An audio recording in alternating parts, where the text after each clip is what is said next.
موجم الاوسط مجمع الزوائد کے اندر حدیث ہے اور دیگر صحاح کے اندر مختلف لفظوں سے حدیث ہے کہ رسول اللہ کے صحابی حضرت سیدنا ابو ہریرہ رضی اللہ تعالیٰ عنہ آپ اکثر یہ دعا فرمایا کرتے تھے، اللہم لا ابلغن رأس الستین، یا اللہ مجھے سن 60 ہجری کے آخر تک نہ پہنچا۔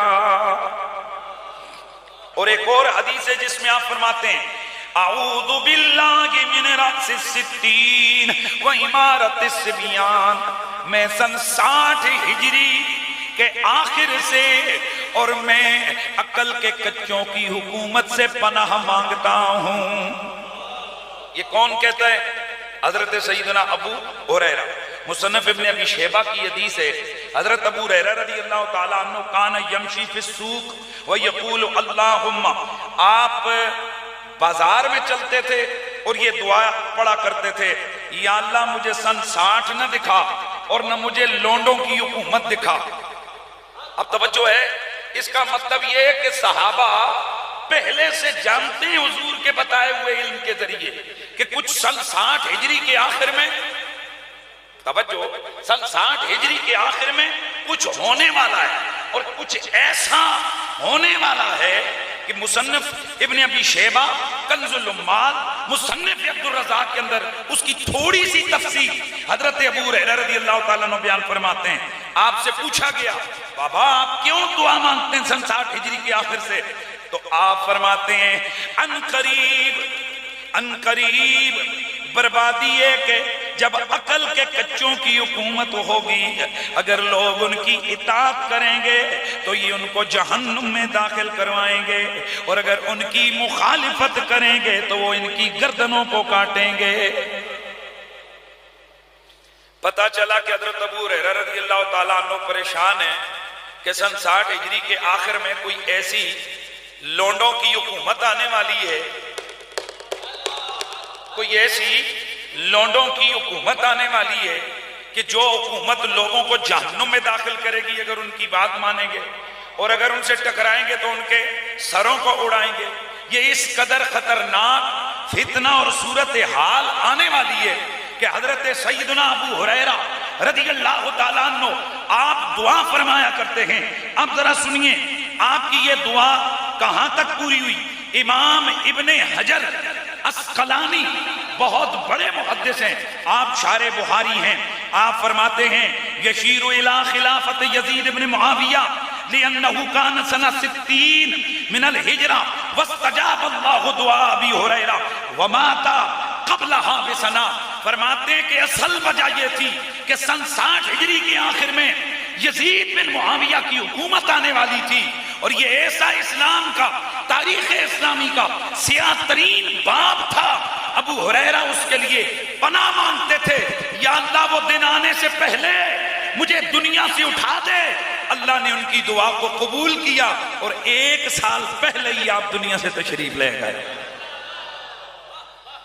یہی صراحت امام ابن حجر مکی نے سوائق المحرقہ میں فرمائی، ملا علی قاری نے مرقات المفاتیح میں فرمائی، امام قسطلانی شارح بخاری نے ارشاد الساری شرح صحیح بخاری میں فرمائی، شاہ عبد الحق محدث دہلوی نے اللمعات شرح مشکات کے اندر اور شرح شفا کے آپ نے شرح لمعات کے اندر فرمائی، علامہ بدر الدین عینی رحمت اللہ تعالی علیہ نے عمدۃ القاری میں فرمائی، اور ملا علی قاری نے اسی کو شرح شفا کے اندر اس کو روایت فرمایا کہ صحابہ کو پتا تھا کہ سن 60 ہجری کے آخر میں کچھ لونڈوں کی حکومت آنے والی ہے کہ جس نے تباہی پھیر دینی ہے، اس اسلامی نظام کو مسخ کر کے رکھ دینا ہے۔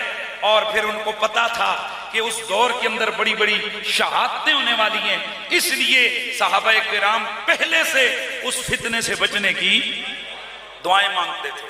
اب میں نے پہلے حدیث شریف آپ کے سامنے پڑھی کہ صحابی رسول فرماتے ہیں حضور نے ہمیں ہر فتنے کے قائد، ہر فتنے کے قائد اور ہر فتنے کے بڑے کا نام بتایا۔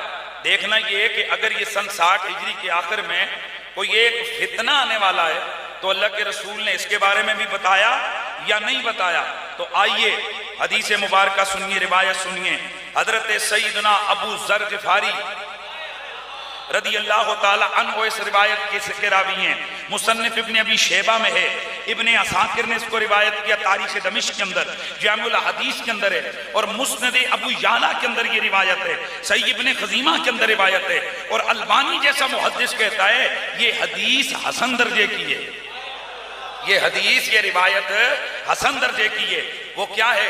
حضرت ابو ہریرہ فرماتے ہیں کہ میں نے رسول اللہ کو یہ فرماتے ہوئے سنا کہ اللہ کے نبی نے فرمایا اول من یبدل سنتی رجل من بنی امیہ، کہ پہلا بدبخت جو میری سنت کو تبدیل کر دے گا، میری سنت کی ٹکر میں آئے گا، وہ بنو امیہ میں سے ہوگا۔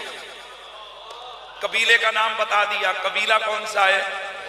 اونچا بولیے، قبیلہ کون سا ہے؟ بنو امیہ۔ اب اگلی روایت، حضرت ابو عبیدہ بن الجراح عشرہ مبشرہ میں سے ایک صحابی رسول ہیں، آپ اس حدیث مبارکہ کو بیان کرتے ہیں، یہ مسند ابی یعلا کی روایت ہے۔ امام حیثمی فرماتے ہیں رجالہ رجال صحیح، اس حدیث کے راوی صحیح حدیث کے راوی ہیں، مجموع الزوائد میں موجود ہے، مسند بزار میں موجود ہے، ابن عساکر کے اندر موجود ہے۔ اللہ کے نبی نے فرمایا اول من یبدل سنتی رجل من بنی امیہ، پہلا بندہ جو میری سنت کو تبدیل کرے گا وہ بنو امیہ میں سے ہوگا، یقال له یزید۔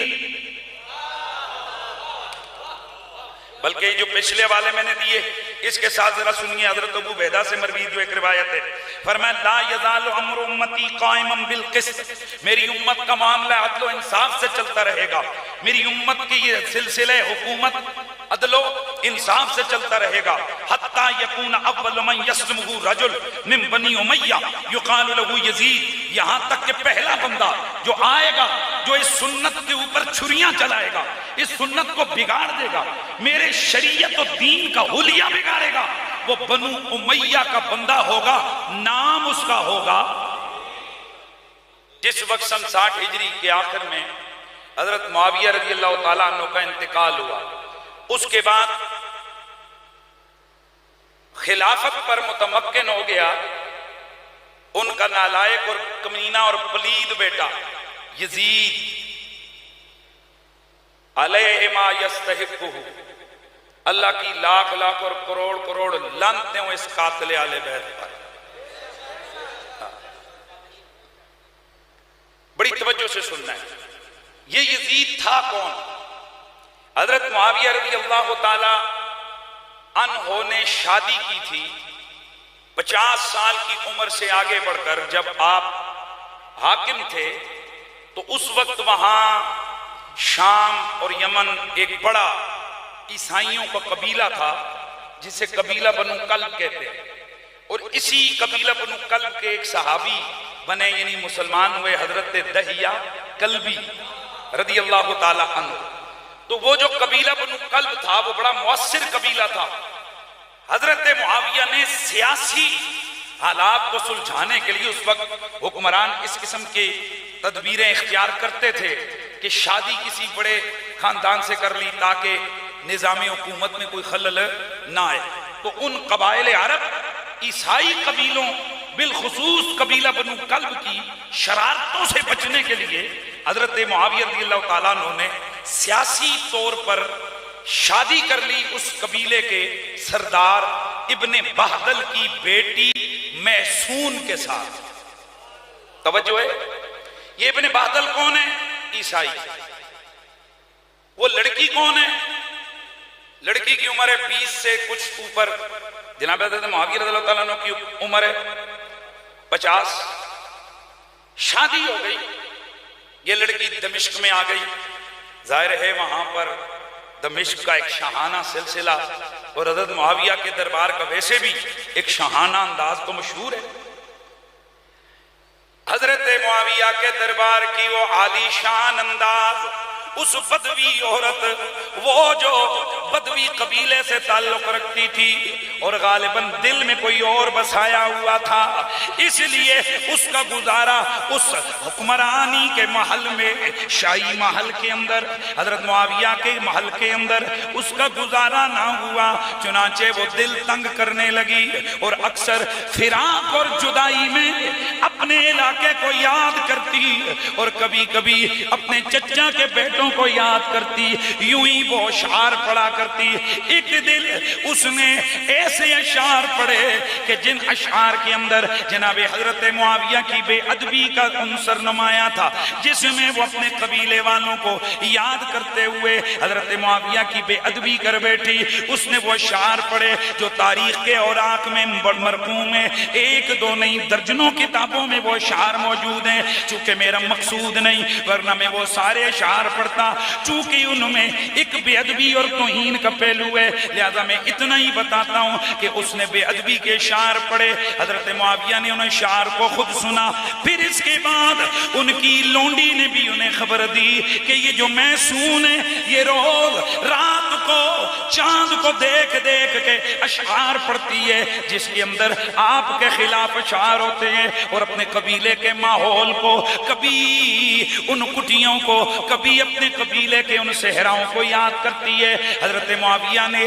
جب اپنے کانوں سے اپنی توہین سنی تو آپ نے اس کو طلاق دے دی۔ بعض روایتوں میں ہے کہ یزید ابھی ابھی پیدا ہوا تھا، اور بعض کتابوں میں ہے کہ یزید ابھی پیدا نہیں ہوا، چنانچہ یہ اپنے واپس گھر چلی گئی، وہیں پہ یزید پیدا ہوا، اور بعض روایتوں میں کہ یزید کو ساتھ لے کے چلی گئی۔ اب ذرا غور کیجئے یہ یزید کون ہے؟ پرورش ایک عیسائی عورت کے گھر میں، پرورش ایک عیسائی خاندان کے اندر، پرورش ایک عیسائیوں کی غالب اکثریت والے قبیلے میں ہو رہی ہے، وہ قبیلہ جو مسلمانوں سے بڑا تنگ ہے، کیونکہ مسلمانوں کے ہاتھوں انہوں نے بڑی شکستیں کھائی ہوئی ہیں۔ اس قبیلے کے اندر اس یزید لعین مردود کی پرورش ہوتی ہے۔ مجھے سمجھ نہیں آتی، میں یہ کہنا نہیں چاہتا تھا لیکن میں کہتا ہوں کہ اس محسون نامی عورت سے یار لوگوں کا کیا پیار ہے کہ میں نے کئی لوگوں کو دیکھا کہ انہوں نے اپنی کتابوں کے اندر لکھا کہ وہ بڑی نیک تھی، بڑی پارسا تھی، بڑی فلانی تھی، بڑی ٹمکانی تھی۔ سوال یہ پیدا ہوتا ہے اس کے قصیدے پڑھ کر آپ نے کیا لینا ہے؟ آپ کیا ثابت کرنا چاہتے ہیں؟ ہم نے تو یہی پڑھا عیسائی تھی، آخر دم تک عیسائیت پہ رہی، انہی کے یہاں پلی بڑی وہیں پہ مری، اور کریکٹر وائز میں اور نہیں کہتا، میں نے آپ کو بتا دیا جو اشعار پڑھے، اب اس نے کیوں پڑھے واللہ عالم۔ اسی وجہ سے حضرت معاویہ نے اس کو طلاق دے کر اپنے گھر بھیج دیا باپ کے پاس۔ تو ہمیں تو یہی سمجھ آتا ہے کہ یہ جو یزید لعین کے کرتوت ہیں نا، ان کرتوتوں کے پیچھے یہ کوئی چھوٹا سا مسئلہ نہیں ہے کہ بھائی بندہ اٹھے اور چھوٹے چھوٹے بچوں کو بھی قتل کروا دے، مدینے پہ بھی حملہ کروا دے، شراب کی تعریفیں کرے، ام المومنین حضرت عائشہ کی طرف پیغام نکاح بھیجے، یعنی سیدھے سیدھے کافروں والے کام کرے۔ کیسے ہو سکتا ہے؟ میں آپ کو مقدمہ بتا رہا ہوں، ہو سکتا ہے کیوں کہ بھئی اس نے آنکھ کھولی عیسائیوں کے گھر، کھایا عیسائیوں کے گھر، پیا عیسائیوں کے گھر، جو کچھ زندگی گزاری ابتدائی عیسائیوں کے گھر۔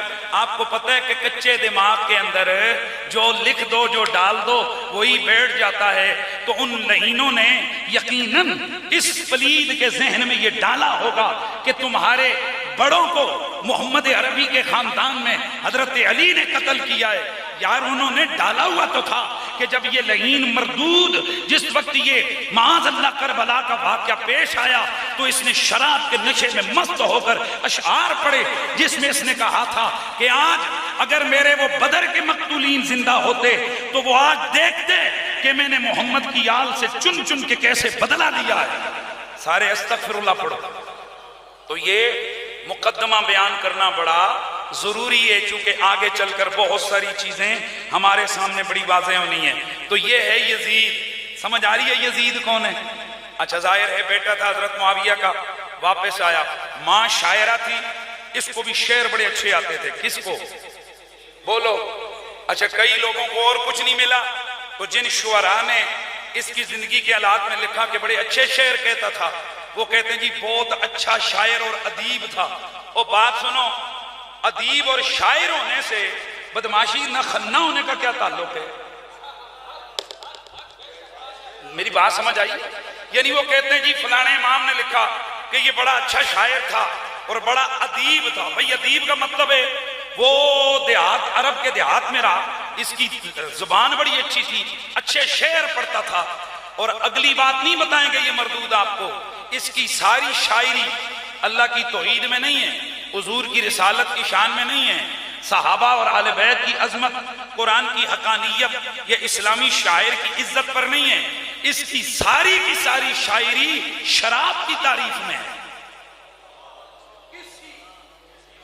بولو، جتنے یا محقق لوگ ہیں یا میری تقریر بعد میں سنیں گے وہ خود تحقیق کر لیں کہ جو شعراء عرب کے حوالے سے تحقیق کی گئی ہے کہ کس کس شاعر نے کس کس معاملے میں اچھے شعر کہے، تو شراب کی تعریف میں جس شاعر نے سب سے اچھے شعر کہے وہ کون ہے؟ بولو جناب. ہم بالکل اس کی ایکوالٹی مانتے ہیں. دیکھیں نا جی، جس میں جو کمال ہو. وہ ایک دفعہ میں نے ایک بدبخت تھا اس کے بارے میں کہہ دیا، میں نے کہا یار وہ اچھا بولتا ہے، تو کسی نے کہا دیکھیں قریشی صاحب نے بھی تعریف کر دی. میں نے کہا بھائی اچھے بولنے سے حق پہ ہونے کا کیا تعلق؟ ایک بندہ کہے جی فلانا کتا بڑا چنگا بھونکتا ہے، تو کیا اس کا یہ مطلب ہے کہ وہ کتے کو حلال کہہ رہا ہے؟ اور بھائی کتے کا حرام ہونا حلال ہونا اور مسئلہ ہے، اس کا چنگا بھونک لینا، اس کا جا کر گدڑ کو چنگی طرح سے پکڑ لینا یا اس کتے کا چنگا شکار کر لینا یہ اور مسئلہ ہے. اسی طرح یزید کا شراب کی شان میں شاعری کرنا اور بات ہے، اور اس کتے کا قاتل اہل بیت ہونا